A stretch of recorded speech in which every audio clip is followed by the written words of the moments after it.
세상에 한 번씩 우리를 비아냥거릴 때가 있습니다.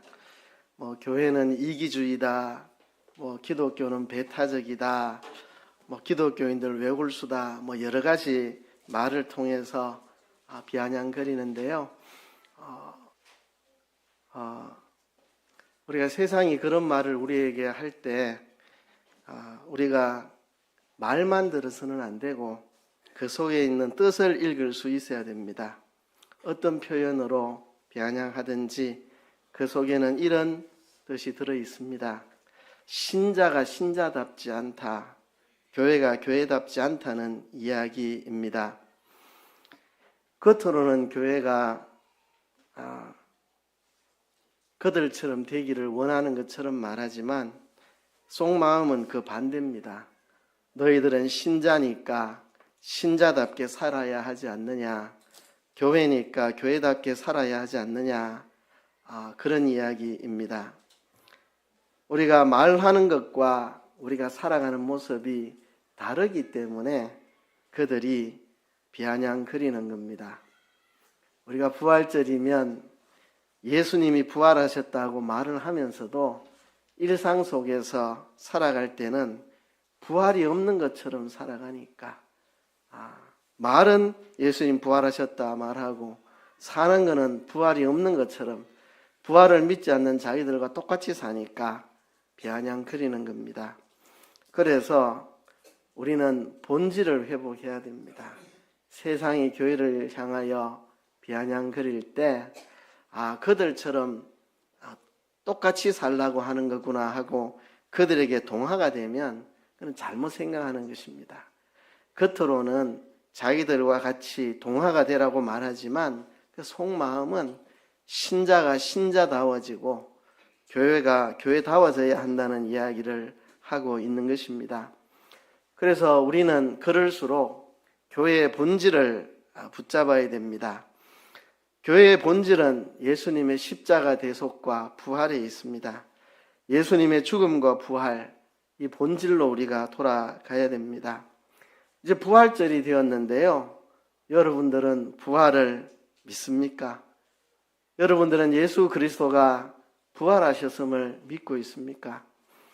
여러분들은 성도의 부활을 믿고 있습니까? 우리와 함께 신앙생활 하다가 먼저 가신 분들이 많이 있습니다. 박풍구 집사님, 이수지 장로님, 조영일 장로님, 그 외에도 많은 분들이 먼저 가셨습니다. 주님 다시 오시는 날 그분들이 다시 부활할 것이고 또 우리도 때가 되면 이 땅에서 흙으로 돌아가겠지만 우리도 부활할 것이고 만일 우리가 그리스도의 재림 때까지 살아남아 있다면 우리가 홀연히 변화되어서 부활의 몸을 가지게 될 것입니다. 여러분들은 이것을 믿고 있습니까? 2000년 전 예수님의 부활하시던 그 아침에도 제자들은 부활을 믿지 않았습니다. 예수는 제자들에게 여러 번 말씀하셨습니다. 내가 죽으면 사흘 후에 다시 살아날 것이다. 너희보다 먼저 갈릴리로 간다. 거기서 만나자. 그런데 부활하신 그 현장에서 제자들은 뜻밖의 반응을 보입니다. 오늘 본문에 보면 부활의 아침, 왜 안 넘어가요 또? 부활의 아침, 여인들이 무덤을 찾아옵니다. 예수님을 시체를 안장한 그곳에 여인들이 찾아오는데요. 부활하신 예수님을 만나러 온 게 아닙니다. 그들의 손에는 향품이 들려 있었습니다. 그리고 누가 이 무덤의 문을 열어줄 것인가 고민하며 갔습니다. 그들은 부활의 예수님을 만나러 간 게 아니고 예수님의 시체에 향품을 발라드리러 갔습니다. 이 향품은 그들이 예수님을 얼마나 사랑했고 예수님께 얼마나 헌신된 사람인지를 증명하지만 동시에 그들이 부활에 대해서 불신하고 있다는 것을 보여주는 겁니다. 헌신된 사람이죠. 예수님이 금요일 오후 3시에 죽으셨는데 몇 시간만 지나면 안식일입니다. 그 몇 시간 사이에 예수님 장례를 해야 되는데 얼른 가서 자기 재산을 털어서 귀한 향품을 사서 예수님 몸에 발라드리려고. 근데 이미 그 사이에 예수님은 돌무덤에 장사가 되었고 돌무덤의 문은 닫혀버리고 안식일은 시작이 됐습니다. 그래서 그것을 그들이 안식일 동안 간직하고 있다가 안식일이 지나자마자 아침 새벽 일찍 무덤으로 달려온 이 여인들, 참 예수님을 사랑했고 예수님에게 헌신된 사람이지만 그 향품은 그들이 예수님의 부활을 믿지 않고 있다는 그들의 불신을 우리에게 보여주는 것입니다. 예수님은 살아계실 때 내가 죽으면 3일 만에 다시 살아날 것이라고 여러 차례 반복해서 말씀하셨는데도 이들은 그것을 믿지 않고 있습니다. 그런데 현장에 가보니 무덤 문이 열려 있습니다. 엄청나게 큰 돌로 된 무덤 문인데 이게 열려 있습니다. 그리고 그 안에는 천사가 있었고 천사가 예수님께서 살아나셨다. 빈 무덤을 봐라. 예수님이 부활하셨다. 너희는 빨리 베드로와 제자들에게 가서 예수님 부활하셨다는 소식을 전하고 그들에게 갈릴리로 가라고 해라. 예수님이 살아계실 때 내가 부활하면 갈릴리에서 만나자 말씀을 했는데 갈릴리에서 부활하신 예수님 만나라고 제자들에게 전달해라고 했는데 그 여인들은 전달 안 했습니다. 무서워서 다 도망쳐버리고 천사가 전달하라는 말을 전달 안 하고 다 도망가 버렸습니다. 이들이 예수님 부활을 믿지 않고 있습니다. 여러분, 이 대목에서 오늘날 우리 모습을 한번 생각해 봅시다. 우리도 예수님 말씀을 믿지 않으면서 헌신과 충성을 다할 수 있습니다. 예수님의 십자가 대속의 죽음과 그 부활을 믿지 않으면서도 교회에 열심히 다니고 봉사 열심히 하고 헌신하고 충성할 수 있다는 이야기입니다.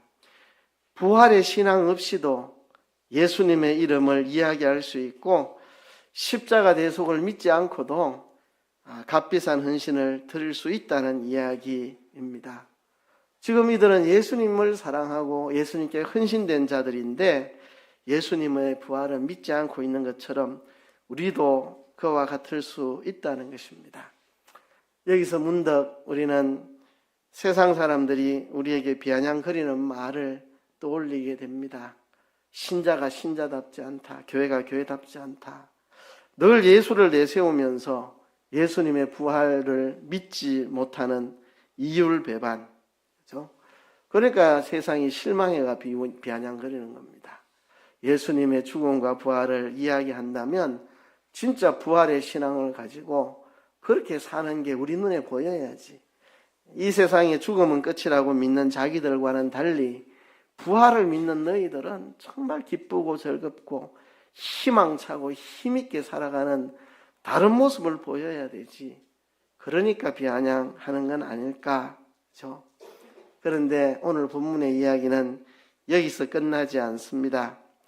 마리아는 부활하신 예수님을 만났고 부활의 증인이 됩니다. 부활하신 예수님이 제일 먼저 막달라 마리아를 만나셨습니다. 예수님을 만나고서야 이 여인은 예수님이 부활하셨다는 것을 확신했고 그래서 주변에 있는 제자들에게 부활의 이야기를 했습니다. 근데 그들도 또 믿지 않습니다. 그러나 그들도 부활의 예수님을 만나고는 다 믿게 됩니다. 오늘 본문에 보면 시골로 내려가던 두 사람이 있는데 이 사람들이 왜 시골로 내려갔겠습니까? 예루살렘에 있다가 왜 시골로 갔겠습니까? 예수님의 부활을 믿지 않았기 때문에 실망하고 좌절해서 내려갔죠. 그러다가 부활하신 예수님을 만나고 그들은 다시 예루살렘으로 올라옵니다. 그래서 예수님의 제자들에게 예수님이 부활하셨다 증인이 되었습니다.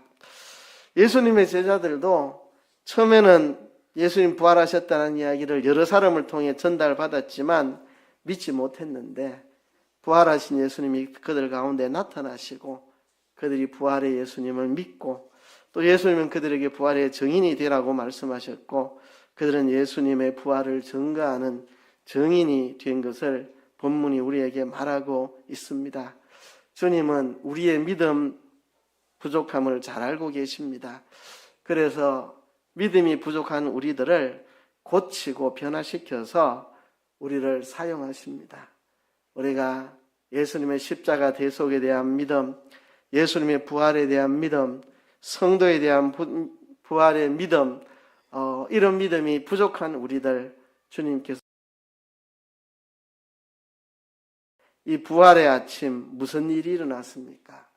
예수님이 부활하셨죠. 그게 답니까? 아닙니다. 부활을 믿지 못하던 제자들의 마음속에 부활을 믿는 믿음을 심어주시고 이제 그들이 부활을 믿고 기뻐 즐거워하며 부활을 전하는 사람으로 변화되게 하는 일을 부활절에 하셨습니다. 부활절에는 예수님의 부활만 일어난 게 아니고 부활을 믿지 못하던 제자들이 부활을 믿는 자로 새롭게 고쳐지고 변화되는 역사가 있었습니다. 오늘 우리 부활절에도 그런 역사가 있기를 바라는 겁니다. 이렇게 향품을 들고 가던 여인들, 저 향품은 부활을 믿지 못하는 불신의 증거인데요. 막달라 마리아가 예수님을 만나고 이제 부활의 확신을 가지고 부활을 많은 사람들에게 전하는 전파자가 된 것처럼 오늘 우리도 이 부활절에 나는 예수님의 십자가 대속을 믿는가? 나는 예수님의 부활을 믿는가? 나는 성도의 부활을 믿는가? 우리 함께 신앙생활 하다가 먼저 천국 간 그분들 다시 살아날 것이고 우리도 주님 재림하시는 날 다시 살아날 것이고 주님 재림하실 때까지 살아남은 사람은 호련히 변화되어서 부활의 몸을 가지게 될 것이라는 믿음을 내가 가지고 있는가? 우리가 우리를 돌아보고 이 부활의 아침 예수님은 부활하셨고 부활을 믿지 못하던 많은 제자들은 부활하신 예수님을 만나고 부활을 믿는 부활의 증인으로 새로워지는 역사가 이 부활절에 있었습니다. 여러분 이런 역사가 부활절에 있기를 바랍니다. 고난주간 한 주간 동안 그 화가 지극 회드의 그림을 묵상했는데요. 오늘 마지막 그림을 묵상을 합니다. 이 그림은 선지자들 하나님의 전령들이라는 제목을 가진 그림인데요. 예수님 그림은 아닙니다. 선지자들에 대한 그림인데요. 이 그림에 보면 한쪽 팔을 하늘을 향하여 들고 있고 한쪽 팔은 땅에 있는 수많은 고통받는 사람들을 향하여 있는 모습입니다. 선지자들을 그린 그림인데 선지자 중에도 참 선지자이신 예수님의 모습이 뭔가 저기에서 느껴집니다. 부활하신 예수님의 모습이 떠오릅니다. 위로는 하나님의 뜻을 받들어 순종하는 길을 완성하고 아래로는 이 땅의 고통 중에 있는 사람에게 참된 평화를 나누어 주는 하나님과 이 땅의 사람들의 사이를 잇는 바로 예수님의 모습을 저기서 읽을 수가 있습니다. 예수님은 하나님의 뜻을 받들어 순종의 길을 완성하고 승리하셨습니다. 그리고 부활하셨습니다. 그 부활하신 예수님 지금은 하나님 보좌 우편으로 승천하셔서 하늘과 땅의 권세를 가지시고 우리 곁에서 영어로는 우리와 함께 계십니다. 우리가 예배할 때 예수님의 영이 우리의 예배 가운데 임재하셔서 우리와 함께하고 계십니다. 하나님과 우리 사이를 잇는 분으로 지금도 계십니다. 문득 우리가 이 구절을 떠올릴 수 있습니다. 지극히 높은 곳에서는 하나님께 영광이요 땅에서는 기뻐하심을 입은 사람들 중에 평화로다. 예수님 탄생하실 때 천사들의 외침입니다. 왜 천사들이 예수님 탄생을 보고 하늘에는 영광, 땅에는 평화라고 외쳤을까? 바로 이것을 바라보면서 외치지 않았을까? 예수님이 십자가에 죽으셔서 죄를 정복하고 다시 살아나셔서 죽음을 정복하시고, 그래서 예수님이 하나님과 우리 사이에 다리가 되어주심으로 하늘에는 지극히 큰 영광이, 땅에서는 하나님이 기뻐하시는 자들에게 참된 평화가 임하게 될 것이라는 것을 천사들이 내다보면서 지극히 높은 곳에서 하나님께 영광이요 땅에서는 기뻐하심을 입은 사람들 중에 평화로다 말하지 않았을까 하는 것입니다. 예수님의 십자가의 죽음과 부활로 하나님도 영광 받으시고 예수님도 영광 받으셨습니다. 그리고 이 땅에 있는 우리에게는 참된 평화가 왔습니다. 죽음 앞에서는 누구도 평화가 없습니다. 사형수들이 형장에 갈 때 얼마나 고통스럽게 가는지, 무섭고 두려워서, 죽음이 무섭고 두려워서 떼지지 않는 발을 때릴 수가 없어서 어떤 사람들은 사람들이 이렇게 끌고 가는 사람도 있고 발이 떨어지지 않아서 죽음 앞에서 무서움. 그러나 예수님이 십자가에서 죄를 정복하고 부활하심으로 죽음을 정복하심으로 우리에게 부활과 생명이 되신 예수님의 부활 때문에 우리는 즐거워할 수 있고 참 평화를 누릴 수 있게 됐습니다. 그래서 지극히 높은 곳에서 하나님께 영광, 땅에서는 평화라고 천사들이 외친 모양입니다. 저 그림에서 그 느낌이 듭니다. 지극히 높은 곳에서는 하나님께 영광이고 이 땅에서는 기뻐하심을 입은 사람들 중에 평화로다.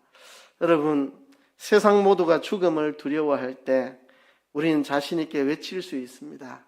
사망아 너의 쏘는 것이 어딨느냐. 이제 사망이 정복되었다는 것입니다. 부활하신 주님으로 말미암아 우리는 죽음을 이긴 자들이 되었다는 것입니다. 예수님께서 부활하심으로 이제 우리도 부활한다는 것을 확실히 보여주셨습니다. 예수님이 다시 살아나신다고 말씀하신 대로 살아나셨듯이 예수님 다시 오신다고 말씀하신 그대로 다시 오실 것입니다. 그리고 우리는 주님 오시는 날 부활해서 주님과 얼굴을 대하여 만나 영원토록 살게 될 것입니다.